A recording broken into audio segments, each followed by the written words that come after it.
We're standing on the 18th hole at Laval sur le Lac, the first co-design with Ian Andrew and his design partner in this project, Mike Weir. Ian, the 18th hole is a big one with a really interesting green. How does this sort of reflect the design strategy of the golf course?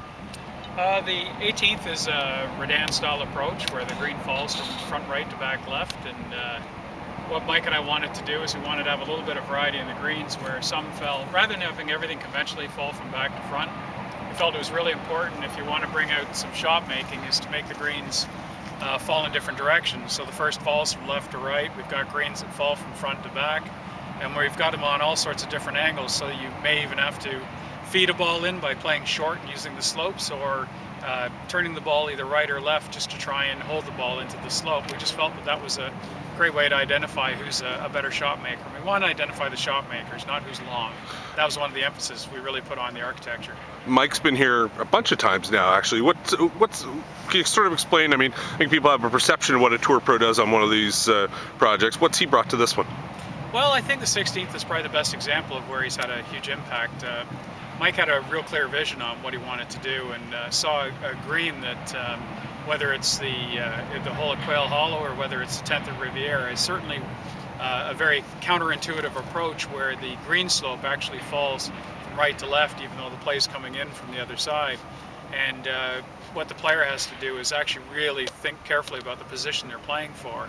And one of the things we worked very carefully on, and Mike was very particular about, was the green slopes themselves.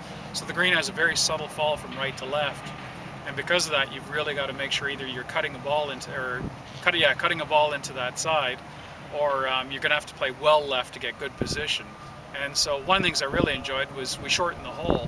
So while we've really pushed the skill set that's it's going to take to get a ball there, shortening the hole also allows people some options on how to play it, and it makes it playable.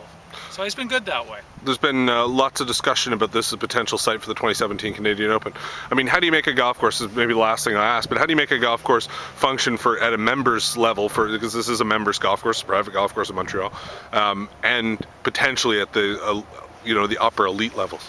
Well, the critical aspect for us was, or at least our approach was, to use the idea of having some flexibility in the setup.